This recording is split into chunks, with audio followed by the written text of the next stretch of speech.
Study IQ IAS, अब तैयारी हुई अफोर्डेबल।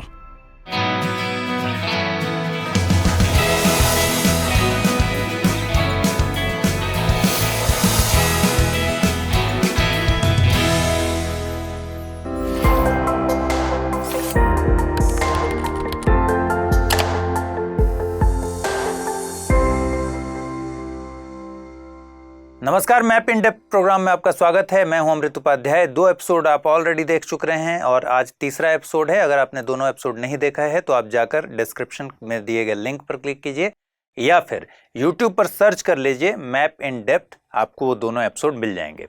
आइए खबरों को शुरू करते हैं। आज क्या क्या है खास। सबसे पहले बात करते हैं अफगानिस्तान के बारे में। अफगानिस्तान में खोस्त और पकतिका प्रांत में पिछले दिनों लगभग 6 मैग्नीट्यूड की 6 तीव्रता का भूकंप आया था, जिसमें 1000 से भी ज्यादा लोग मारे गए थे। ठीक है, तो अफगानिस्तान में हमें क्या क्या जानना चाहिए। अफगानिस्तान पर तो एक सवाल भी आ चुका है 2022 में, आपको पता है 2022 के पीटी में इसके बाउंड्रीज से सवाल आ चुका है। फिर भी क्योंकि ये फिर खबर में है तो बाकी परीक्षाओं के लिए भी इसे देख लेना चाहिए। आइए सबसे पहले देखते हैं कि कौन कौन से कंट्रीज हैं जो इसके बाउंड्री को टच करते हैं। सेंट्रल एशिया के 3 कंट्री आपको मिलेंगे अफगानिस्तान के नॉर्थ वाले पार्ट में, ताजिकिस्तान, उज्बेकिस्तान और तुर्कमेनिस्तान। तो आपको यहां क्या ध्यान रखना है, क्वेश्चन कहां से बनता है कि सेंट्रल एशिया के बाकी 2 कंट्रीज कौन से हैं जो अफगानिस्तान से बॉर्डर टच नहीं करते हैं। ठीक है, अगर उसको ध्यान पर रखिएगा तो कोई भी सवाल अगर बाउंड्री से इस तरीके का आएगा तो बन जाएगा। तो ध्यान रखना है ताजिकिस्तान, उज्बेकिस्तान, तुर्कमेनिस्तान इसके नॉर्थ वाले हिस्से में है। इस साइड बात करें वेस्ट की तो ईरान है यहां। ठीक, फिर यहां पाकिस्तान और इंडिया और चाइना, पामीर के गांठ से, पामीर नॉर्थ से सटे हुए 2 देश जो अभी आपको यहां दिख नहीं रहे हैं। यहां इंडिया की थोड़ी सी बाउंड्री लगती है और चाइना की थोड़ी सी बाउंड्री लगती है। तो इंटरनेशनल बाउंड्रीज में इंडिया और चाइना है, पाकिस्तान, ईरान, फिर सेंट्रल एशिया के तीनों जो कंट्रीज हैं। अब क्या और खास है जिससे आपको देखना चाहिए, 2 रिवर्स हैं जिसको आपको देखना चाहिए। हरी रिवर, हरी रिवर क्यों खास है? क्योंकि हरी रिवर पर ही सलमा डैम, आपने सुना होगा, सलमा डैम हरी रिवर पर ही बना है। और सलमा डैम कहां पर बना है? ये वाला पोर्शन जो है ये हेरात प्रोविंस है अफगानिस्तान का। तो हेरात प्रोविंस में ही सलमा डैम है और सलमा डैम को हम और क्या बोलते हैं? सलमा डैम को हम बोलते हैं अफगान इंडो फ्रेंडशिप डैम। ठीक है, आपने जरूर करंट अफेयर्स में इसे पढ़ा होगा। इंडिया के द्वारा फंड किया गया है और प्रधानमंत्री मोदी इसी के उद्घाटन में वहां गए थे, इनॉग्रेशन में गए थे। अगला एक नदी आपको पता होना चाहिए, हेलमंड रिवर। ठीक, अफगानिस्तान की अगर मुख्य नदियों की बात करें तो हेलमंड रिवर भी मुख्य नदियों में से है। और ये वाला जो प्रोविंस है इसको बोलते हैं नेमरूज। यहां पर एक डैम है कमाल खान डैम।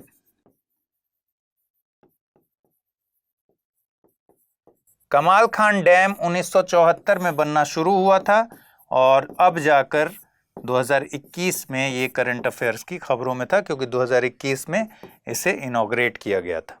ठीक है, तो 2 रिवर आपने यहां देख लिया। एक बहुत ही इंपॉर्टेंट रिवर है, इस रिवर का नाम है अमू दरिया। अमू दरिया, देखिए ये है अमू दरिया का फ्लो। तो ये बाउंड्रीज जो दिख रही हैं अलग अलग देशों के बीच अफगानिस्तान के साथ, अमू दरिया उस फ्लो में है। और अमू दरिया का जब भी नाम आएगा आपको एक और नदी का नाम याद रखना चाहिए, सिर दरिया। ठीक है, सिर दरिया क्यों याद रखना चाहिए? सिर दरिया आपको दिख नहीं रहा है, इसके और नॉर्थ में सिर दरिया का फ्लो है और दोनों कहां जाकर, दोनों का संबंध किससे है? अराल सी से है। आपने सुना होगा अराल सी में ड्रेन होती हैं ये। अराल सी के बारे में एक खबर हमेशा आती है कि अराल सी धीरे धीरे श्रिंक हो रहा है। उसका रीजन क्या है? ये जो पूरा दोनों नदियों का फ्लो है डेजर्ट वाले इलाके से है, इसकी वजह से ये पानी की कमी वाले इलाके हैं, इसलिए इन इलाकों में इरिगेशन के लिए इन नदियों के पानी का कंजम्पशन बहुत ज्यादा है, यूटिलाइजेशन बहुत ज्यादा है। तो इतना ज्यादा दोहन हुआ है कि अभी नदियों में ही पानी कम होने लगा है, और अराल सी क्योंकि इन्हीं के फ्लो से उसके साइज पर डिपेंड करता था, तो अब वो साइज धीरे धीरे श्रिंक होते होते 1/3 रह गया है। तो ये भी एक इंपॉर्टेंट जानकारी है। इसके अलावा माउंटेन्स की बात करें तो आपको एक इस तरह से दिख रहा है पामीर नॉट, यहां से जो निकला हुआ पोर्शन है ये पामीर नॉट्स है। और पामीर नॉट के बारे में आप जानते हैं कि पामीर नॉट से ही अलग अलग माउंटेन्स निकले हुए दिखते हैं। ठीक है, जैसे यहां दिख रहा है आपको हिंदकुश, ठीक, पैरोपेमिसस माउंटेन्स, ठीक है, और एक यहां इंपॉर्टेंट डेजर्ट है जिसका नाम है रेगिस्तान डेजर्ट। ठीक है, रेगिस्तान डेजर्ट ये वाला आपको लिखा हुआ शायद ना दिख रहा हो, इसकी स्पेलिंग की बात करें तो RIGESTAN, रेगिस्तान डेजर्ट यहां पर है। तो मोटे तौर पर इतनी चीजें आपको पता होनी चाहिए। ठीक है, चलिए इस पर आप क्वेश्चन नोट कर लीजिए, इसका आंसर आपको देना है कमेंट बॉक्स में। आप इसका स्क्रीनशॉट ले लीजिए, हिंदी में भी और इंग्लिश में भी। क्या क्वेश्चन है? एक तरफ दिया हुआ है प्लेसेस इन न्यूज और एक तरफ दिया हुआ है कंट्री। आपको बताना है कि कौन करेक्टली मैच्ड है। खोस्त अफगानिस्तान, पंजशीर वैली ईरान, मियां चन्नू पाकिस्तान, करेन बांग्लादेश। तो आपको इसका आंसर देना है। एक चीज जो रह गया है वो ये कि खोस्त कहां है। ठीक है, खोस्त का इलाका ये है। ठीक, तो अफगानिस्तान के मैप पे आप देखेंगे यहां पर खोस्त का एरिया है जहां पर हाल में बहुत बड़ा भूकंप आया था। चलिए नेक्स्ट, अगली खबर है यूक्रेन के मुताबिक इसके पूर्वी इलाके में रूस के हवाई हमले बहुत तेज हो गए हैं। रूस डोनबास क्षेत्र को पूरी तरह खत्म कर देना चाहता है। ठीक है, according to Ukraine, Russian air strikes in its eastern region have intensified and Russia wants to completely ruin the Donbas region. तो हमें क्या जानना होगा यूक्रेन के बारे में? तो ऐसे भी जानना होगा क्योंकि अब आने वाले कई एग्जाम्स में हो सकता है यूक्रेन के आसपास जो एरियाज हैं या मुख्य शहर हैं या यूक्रेन की नदियां हैं उन पर सवाल बनेगा।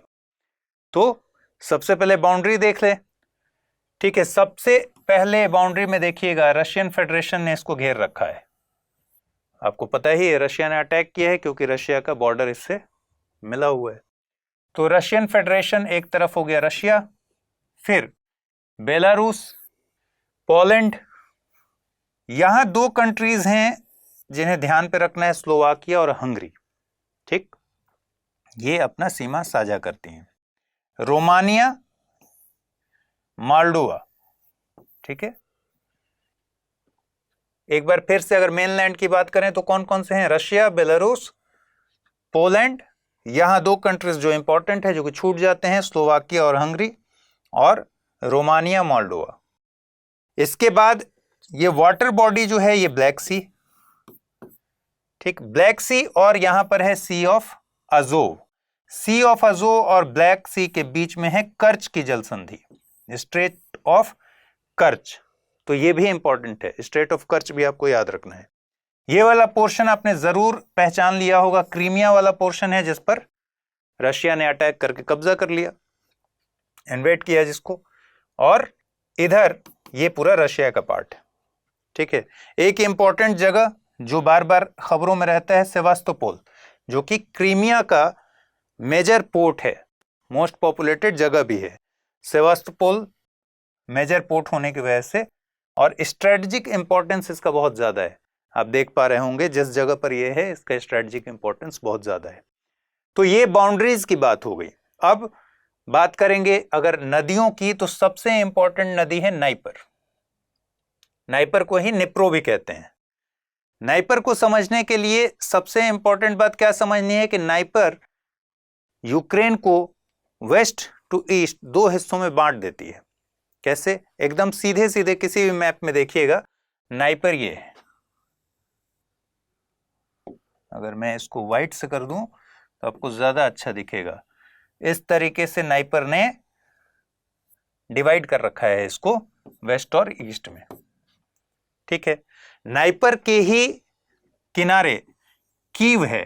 कीव के कौन सा शहर है? कैपिटल सिटी है कीव, जो कि नाइपर के ही किनारे है। इसी तरीके से आपको नाइपर के किनारे कुछ इंपॉर्टेंट जो सिटीज हैं उनको ऐसे भी पता रहना चाहिए आपको कि कौन कौन से इंपॉर्टेंट सिटीज हैं। ठीक है। और एक और नदी जो बहुत इंपॉर्टेंट है वो है नीस्टर। नीस्टर कहां पर है?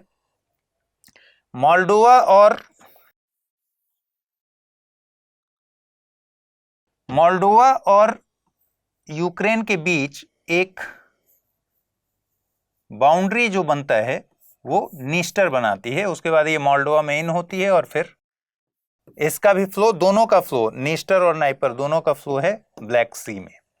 ठीक है, ये भी ब्लैक सी में गिरती है और ये भी इस तरीके से ब्लैक सी में दोनों का ड्रेन होता है। ठीक है, तो नीस्टर को आपको ध्यान में रखना है कि यूक्रेन और मोल्डोवा के बीच इसकी बाउंड्री बनती है और नाइपर जो है वो तो सीधे सीधे वेस्ट और ईस्ट में इसको बांट देता है। ठीक है, नीस्टर का फ्लो यहां से इस तरीके से देख रहे हैं ना आप,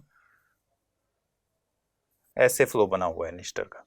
ठीक, तो पोलैंड के बाउंड्री के पास से बेसिकली इसको आप ट्रेस कर सकते हैं। अब कुछ इंपॉर्टेंट शहर या इंपॉर्टेंट जगहों को आपको जानना चाहिए। क्यों जानना चाहिए? क्योंकि यूक्रेन खबर में है। तो सबसे ज्यादा किसको जानना चाहिए? लुहांस्क और डोनेट्स्क को। लुहांस्क और डोनेट्स्क वो इलाके हैं जहां प्रो रशियन लोग रहते हैं। मतलब आपने सुना होगा कि यूक्रेन से इस पूरी लड़ाई में प्रो रशियन जो थे, रशिया के सपोर्टर्स जो थे, वही बेसिकली अलगाववाद की लड़ाई लड़ रहे थे और इस आंदोलन को हवा दे रहे थे और रशिया के जो इंटेलिजेंस है उनको खबर दे रहे थे। बीच में ये खबर आई थी ना कि कुछ ऐसी इमारतों को उड़ाया जा रहा है जिस पर कुछ निशान लगा है। तो कहा गया कि बेसिकली प्रो रशियन थे जो यूक्रेन के भीतर ऑलरेडी रशिया के सपोर्टर्स हैं, वही उस निशान को बनाते थे और उस बिल्डिंग को रशिया उड़ाया जाता था। तो वो वाला इलाका ये है। अब रशिया पर आरोप है कि बहुत ही स्मार्टली इसने इस इलाके को अपने समर्थकों से भर रखा है। इसको अलग से मान्यता नहीं दी है, बल्कि सिर्फ इसलिए कि ये लोग रशिया के सपोर्टर्स बने रहें और उसको मदद करते रहें, इसको अलग से मान्यता न देके इसको बनाए रखा है। जबकि क्रीमिया की बात आई तो क्रीमिया पर रशिया का स्टैंड दूसरा था। चलिए, तो डोनेट्स्क और लुहांस्क आपको पता होना चाहिए। ये रेड वाला जो इलाका है ये सबसे ज्यादा कन्फ्लिक्ट जोन है यूक्रेन और रशिया के बीच में। फिर खार्किव का नाम आपको हमेशा याद रखना चाहिए। खार्किव हमेशा इस बीच न्यूज में रहा। तो अब आप अगर इसको देखेंगे तो आपको ध्यान पर क्या रखना चाहिए कि ईस्ट पार्ट में है लुहांस्क और डोनेट्स्क। ठीक है, ये सब ईस्टर्न पार्ट की बात हो रही है। तो ईस्ट में क्या क्या है, वेस्ट में क्या क्या है, इस तरह से अपने मैप पर लोकेट कर लीजिए। एक बहुत ही इंपॉर्टेंट वेस्ट में हिस्सा है लवीव। कहा गया यूक्रेन जब वॉर चल रहा था कि रशिया इसको क्रॉस नहीं कर पाएगा, नाइपर को कीव तक पहुंचना मुश्किल होगा, लेकिन रशिया का अटैक हुआ लवीव तक। ठीक है, यहीं पर एक इंपॉर्टेंट माउंटेन्स है, कार्पेथियन माउंटेन्स, जिसका हाईएस्ट पॉइंट है माउंट होवरला। ठीक है, हाईएस्ट जो पीक है वो क्या है? होवरला। तो ये भी एक इंपॉर्टेंट बात है। चेर्नोबिल का आपने नाम सुना होगा। चेर्नोबिल, ये ग्रीन वाला जो एरिया है ये रेस्ट्रिक्टेड एरिया है और इस एरिया का नाम है चेर्नोबिल। ठीक है, ये चेर्नोबिल बेसिकली यहां पर न्यूक्लियर डिजास्टर हुआ था 1986 में और इस इलाके में इतना ज्यादा कंटेमिनेशन हुआ था रेडियो एक्टिव सब्सटेंसेस का कि अभी तक इसको रेस्ट्रिक्ट करके इसके कई इलाकों को रखा गया है, क्योंकि अभी भी खतरा है। 1986 की घटना है, सोचिए आज कौन सा साल है, 2022 में खड़े हैं। अभी तक इसको रेस्ट्रिक्ट करके रखा गया है लोगों के लिए कि उन पर बुरा असर पड़ेगा। तो ये पूरा मैप है। यूक्रेन बॉर्डर का यूक्रेन और रशिया का बॉर्डर इलाका ये हो गया। तो खार्किव यूक्रेन रशिया के बॉर्डर से बिल्कुल सटा हुआ है। इसी तरह एक जगह है निप्रो। इस नदी को भी निप्रो कहते हैं और निप्रो एक जगह भी है जो कि नाइपर नदी के किनारे है और इसका पॉपुलेशन यहां देख रहे हैं 9,80,000, मतलब 1 मिलियन के आसपास है। इस नाइपर नदी के किनारे ही जैपोरिजिजिया अब कई नाम आपको पढ़ने में दिक्कत होगी, मुझे भी होती है क्योंकि रशियन है तो अलग अलग तरीके से इसका उच्चारण भी होता है। माइकोलिव ये भी एक शहर है। तो ये पूरा एक स्ट्रक्चर है जो आपको ध्यान पर रखना चाहिए। और सेवास्तोपोल मैंने बता दिया है आपको, सेवास्तोपोल क्रीमिया का पार्ट है जो मेजर पोर्ट है और मोस्ट पॉपुलेटेड एरिया है। कार्पेथियन माउंटेन्स आपने यहां देख लिया है। ठीक है, अब मेरे ख्याल से इसमें बहुत ज़्यादा बातें समझने वाली नहीं हैं। इतना अगर आपको याद रहेगा तो फिर सवाल बनने की गुंजाइश बनती है। हाँ, एक इंपॉर्टेंट बात है, नाइपर नदी कहाँ से निकलती है। नाइपर नदी का जो निकास होता है वो वल्दाई माउंटेन से होता है। वल्दाई माउंटेन्स कहाँ पर है? रशिया में।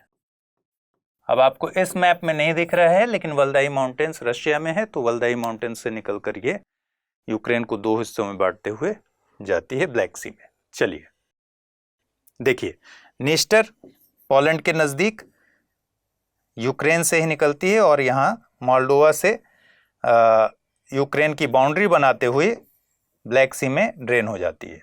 नाइपर जैसा कि मैंने बताया कि नाइपर का रशिया के वल्दाई माउंटेन्स से इसका फ्लो है ये, और इस तरीके से आती है। यहाँ पर नाइपर डैम है। ठीक है, अब है सवाल की बारी। सवाल आपको बनाना है, बनाकर उसका आंसर कमेंट बॉक्स में देना है। अगर कमेंट बॉक्स में नहीं देना है तो अपने एटलस पर मार्क कर लेना है अच्छे से और ध्यान पर रखना है। खबरों में रहने वाले निम्नलिखित स्थानों पर विचार कीजिए। खेरसन, सुवाकी गैप, अरोका ब्रिज, कालिनिनग्राद। ठीक है, इंग्लिश में देख लीजिए। खेरसन, सुवाल्की गैप, अरोका ब्रिज और Kaliningrad. How many places in the above are related to Europe. तो ध्यान से इसको पढ़ के और इसका आंसर आपको कमेंट बॉक्स में देना है। चलिए अगली खबर क्या है? इथोपिया से खबर है। इथोपिया के ओरोमियो प्रांत में पिछले दिनों एक बड़े हमले में 200 से ज्यादा लोग मारे गए थे। इंग्लिश में पढ़ लीजिए। More than 200 people have been killed in a major attack in Ethiopia's Oromio province in the past few days. The Oromo Liberation Army has been blamed for the attack. क्या क्या इसमें देखना होगा हमें? इथोपिया मैंने पिछले एपिसोड में कराया था, उम्मीद है कि आपने ठीक से देखा होगा। फिर भी क्योंकि खबर आई है तो इसको ठीक से देख लेते हैं। इलाकों की बात करें तो सबसे नॉर्थ में टिग्रे है। टिग्रे बहुत ही फेमस है। अम्हारा और अफार। अफार में ही मैंने बताया था अफार ट्रायंगल है। ठीक है, इथोपिया हॉर्न ऑफ अफ्रीका का पार्ट है, ये भी डिस्कस हुआ था।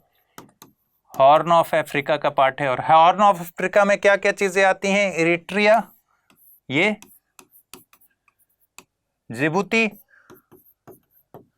सोमालिया और इथोपिया। और एक और बात मैंने बताई थी कि यहां भी इथोपिया का जो ये वाला पोर्शन है जो कि खुद एक हॉर्न की तरह दिखता है वो सोमाली है और ये इसके आगे सोमालिया है। दोनों में अंतर है। ओरोमिया जिसकी बात कर रहे हैं जहां अटैक हुआ है वो ये वाला हिस्सा है ओरोमिया। ठीक है, अदिस अबेबा यहां पर है। चलिए, तो बाउंड्रीज आपको ऐसे मैंने बताया था लेकिन एक बार फिर से समझ लीजिए। इरिट्रिया, जिबूती, सोमालिया यानी हॉर्न ऑफ अफ्रीका वाला पार्ट। और इधर आप देखेंगे तो सूडान और साउथ सूडान। ठीक है, केनिया, सूडान, साउथ सूडान और केनिया। और क्या मैंने कहा था ध्यान रखने के लिए कि युगांडा इसका बॉर्डर टच नहीं करता है। ये देखने में लगता है कि कहीं गलती इससे ना हो जाए। तो सूडान, साउथ सूडान और केनिया इधर याद रखना है और इधर याद रखना है इरिट्रिया, जिबूती और सोमालिया। यहां पर लेक तुर्काना है जो पिछले एपिसोड्स में डिस्कस हुए थे। और इथोपिया में एक और बात जो डिस्कस हुआ था पिछली बार जो कि इंपॉर्टेंट है वो है इथोपिया में एक झील है लेक टाना। ठीक है, लेक टाना से ही ब्लू नील निकलती है। ठीक, और ये ब्लू नील सूडान में खार्तूम में जाकर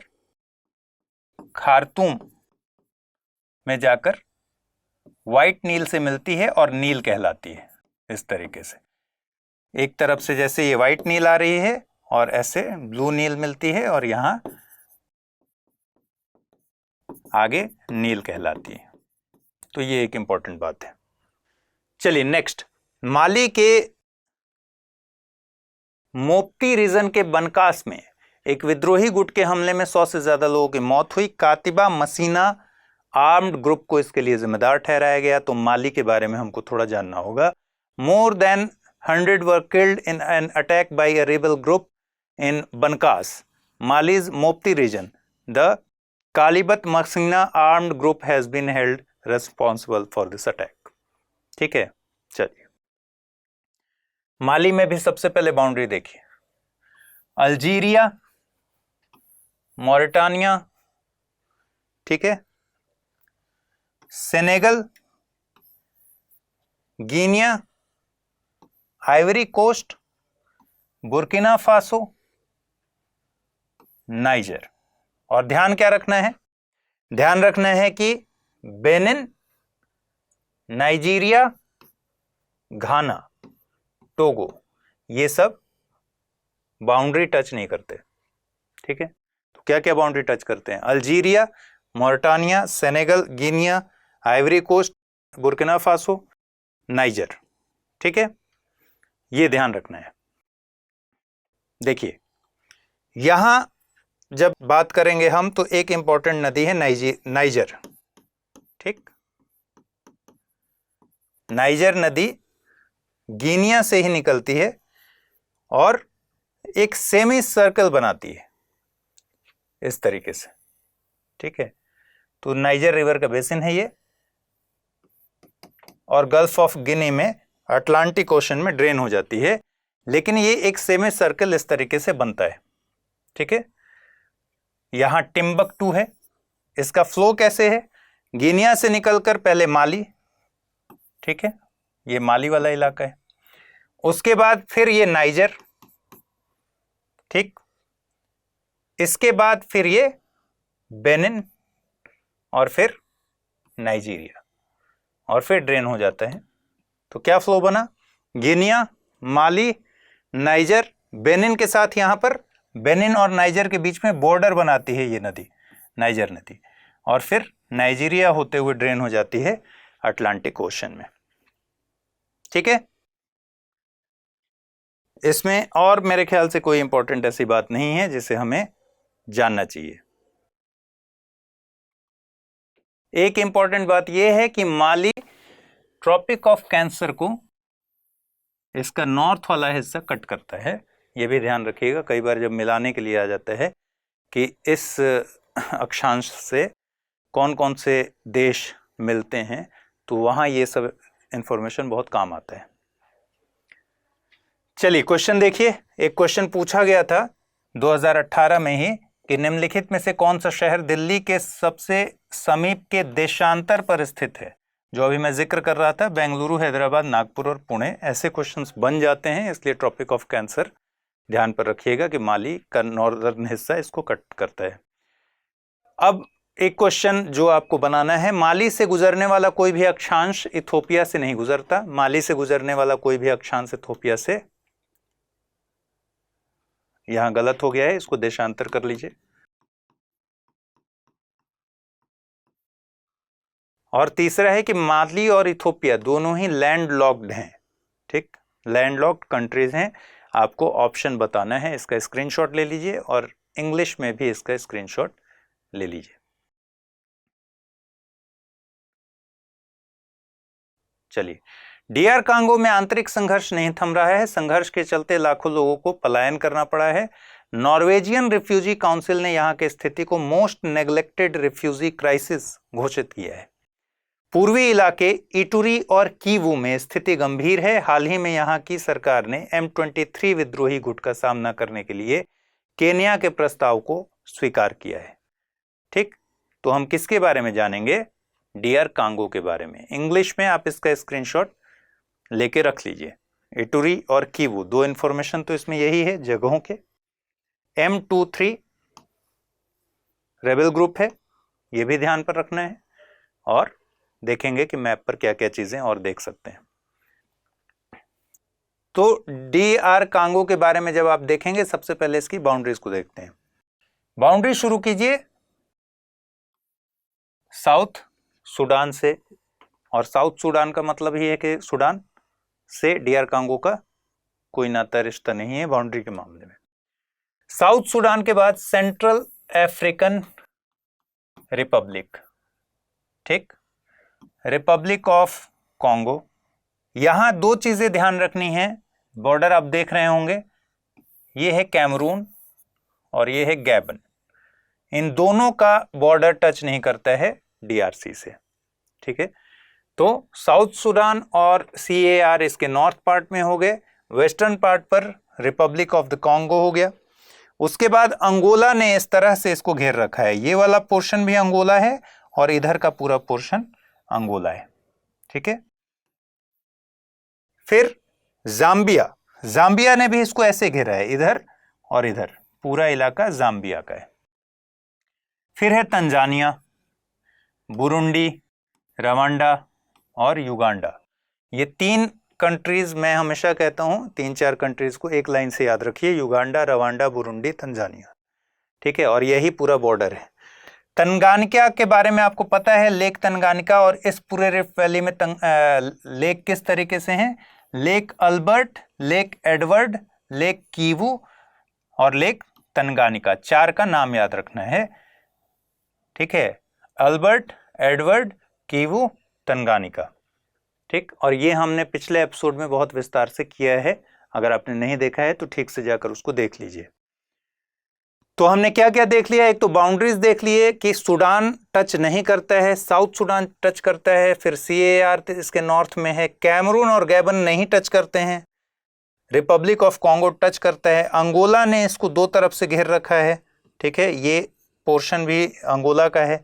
और इसके बाद अंगोला के बाद जाम्बिया और फिर तंजानिया, बुरुंडी, रवांडा, युगांडा, या फिर ऊपर से नीचे कर लीजिए, युगांडा, रवांडा, बुरुंडी और तंजानिया ने इसको घेर रखा है। और ये लेक जो ग्रेट लेक्स हैं उनका सीक्वेंस आपको याद रखना है, lake Albert, Edward, Kivu, Tanganyika, ठीक है। इसके बारे में आपको जानना है। चलिए, एक इंपॉर्टेंट नदी कॉन्गो या फिर जायरे, कॉन्गो को ही क्या बोलते हैं, जायरे नदी बोलते हैं, ठीक है। इसकी खासियत क्या है, ये 2 बार इक्वेटर को कट करती है। देखिए इसका भी जो फ्लो है वो कैसा है, सेमी सर्कल में है, तो 2 बार ये कट करती है इक्वेटर को, ये ध्यान रखना है, ठीक है। इसके अलावा आपको लेक पता ही है, एक इंपॉर्टेंट लेक विक्टोरिया है यहां पर, ठीक, जो पिछली बार हम लोगों ने देखा था और एक सवाल भी किया था कि विक्टोरिया लेक से किस कंट्री की बाउंड्री नहीं लगती है, आपको ध्यान पर होगा। कॉन्गो बेसिन में ही पिग्मी जनजाति के लोग रहते हैं, ठीक है। कॉन्गो बेसिन के लिए एक इंपॉर्टेंट इंफॉर्मेशन जो आपको पता होगा ऐसे, कि पिग्मी जनजाति के लोग यहीं सबसे ज्यादा पाए जाते हैं, ठीक है। चलिए, क्वेश्चन ये है कि कौन सी नदी, जैसे तापी दिया हुआ है, कर्क रेखा को 2 बार काटती है, कॉन्गो भूमध्य रेखा को 2 बार काटती है, लिम्पोपो मकर रेखा को 2 बार काटती है, और नाइजर प्रधान मध्याह्न रेखा को 2 बार काटती है। इंग्लिश में Tapi tropic of cancer, Congo equator, Limpopo tropic of Capricorn और नाइजर प्राइम मेरिडियन। आपको बताना है कि how many pairs are correctly matched in the above, ठीक है। और यही नया फॉर्मेट है यूपीएससी का, जो 2022 में पूछा गया था और कई सारे सवाल पूछे गए थे कि कितने पेयर्स करेक्टली मैच्ड हैं। इसमें आपको कोई गुंजाइश नहीं बनती है कि आप इसमें एलिमिनेशन लगा पाएंगे, आपको एग्जैक्टली जानकारी होनी चाहिए कि ये पेयर सही है या नहीं है, ठीक है। तो इसके हिसाब से आप अपना प्रैक्टिस शुरू कर दीजिए, क्योंकि अगले साल और सवाल पूछे जाएंगे, ठीक है। इसके अलावा एक सवाल है, निम्नलिखित झीलों पर विचार कीजिए, विक्टोरिया, कीवू, अल्बर्ट, तंगानिका, उपर्युक्त में से किन झीलों से DR कांगो की सीमा लगती है? केवल 1, 2 और 3, केवल 2, 3 और 4, केवल 1, 3 और 4, या फिर उपर्युक्त सभी, ठीक। इंग्लिश में भी इसका आप स्क्रीनशॉट ले लीजिए। चलिए, हाल ही में अल्जीरिया, नाइजर और नाइजीरिया ने ट्रांस सहारा गैस पाइपलाइन पर फिर से बातचीत शुरू की है। आजकल पाइपलाइन बहुत इंपॉर्टेंट है। जब से ये रशिया यूक्रेन वाला वॉर चल रहा है, आप देख रहे होंगे कि अलग अलग पाइपलाइंस की चर्चा चल रही है, तो आपको पाइपलाइंस पर भी थोड़ा ध्यान देना होगा। आइए, हम लोग आज 2 पाइपलाइंस को देखेंगे और तीसरा पाइपलाइन मैं आपको कहूंगा कि आप देखिएगा। पहला जो पाइपलाइन है वो ट्रांस सहारन है। ट्रांस सहारन पाइपलाइन नाइजीरिया, नाइजर से अल्जीरिया तक है। ठीक है, नाइजीरिया, ये वाला जो लाइन देख रहे हैं, नाइजर और अल्जीरिया, यहां एक हब है। ठीक, तो ट्रांस सहारन पाइपलाइन हो गया नाइजीरिया से लेकर नाइजर और नाइजर से फिर अल्जीरिया। अल्जीरिया से ही एक पाइपलाइन निकला हुआ है ट्रांस मेडिटेरेनियन।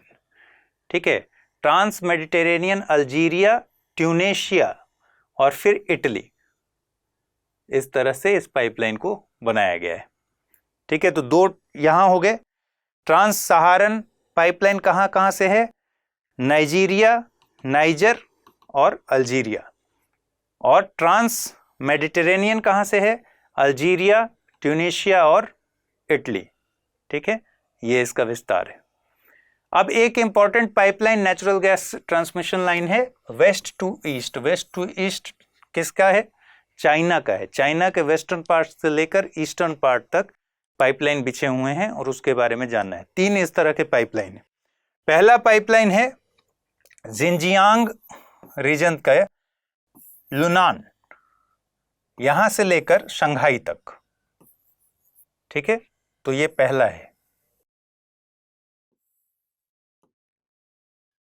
ठीक, दूसरा पाइपलाइन है हॉर्गास पोर्ट, हॉर्गोस, HORGOS। हॉर्गोस को ही खॉर्गोस भी बोलते हैं। आपको मजाक लग रहा होगा, लेकिन ऐसा ही है, एक जगह के बहुत सारे नाम हैं। तो हॉर्गोस पोर्ट से लेकर और ये जाता है ग्वांगडोंग जगह है, इसके स्पेलिंग में लिख देता हूं,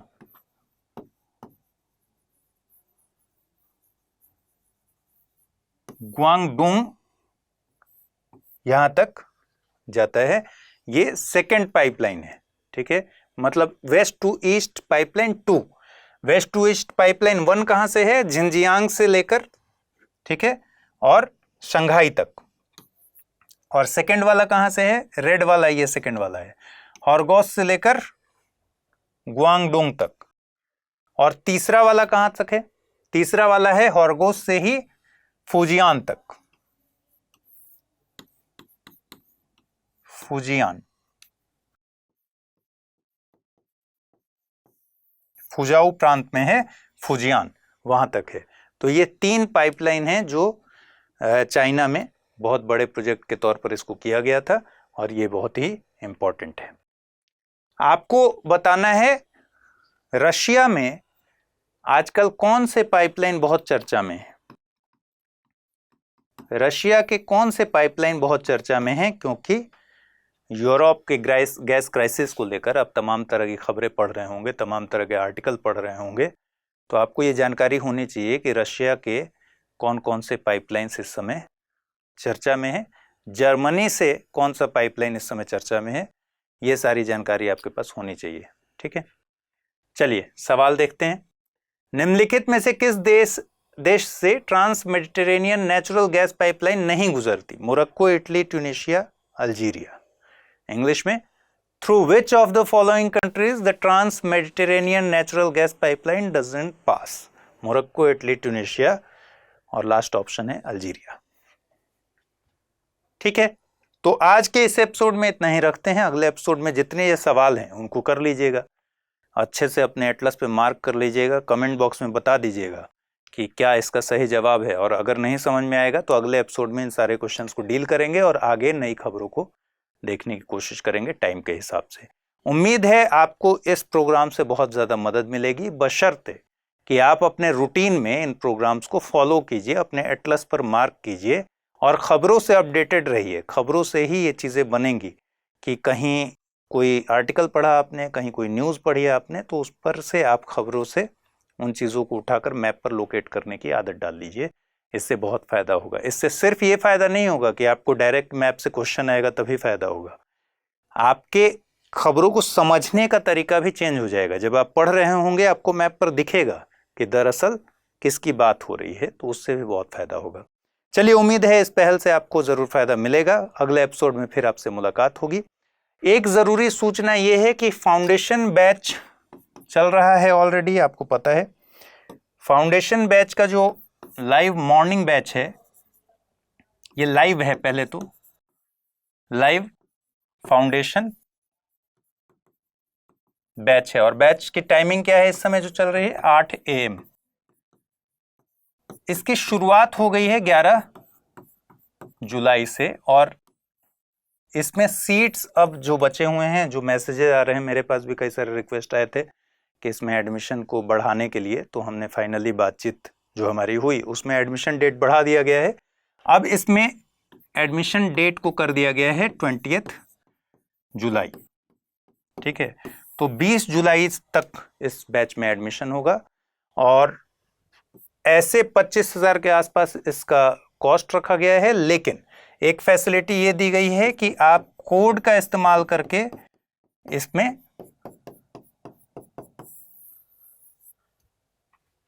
इसे 18,999 रुपया में ले सकते हैं। तो अमृत लाइव इसका कोड है, अगर आपको लेना हो तो फिलहाल इस एपिसोड में इतना ही। अगले एपिसोड में फिर से मिलते हैं। अपना ख्याल रखिए, ठीक से पढ़ाई कीजिए। नमस्कार। Hello everyone, this is Disha Sharma and the student of Study IQ UPSC Live Foundation Batch 1. I have shared my experience about the class content, faculty and my mentor Om Dwivedi sir. Class content is excellent. Their handouts and handwritten notes helps me a lot to boost up my preparation. The way of teaching Shashank sir is wonderful. I want to say special thanks to my mentor Om Dwivedi sir who resolve my every single doubt at any time. I am appreciate you for your support. Thank you. Study IQ IAS, अब तैयारी हुई affordable.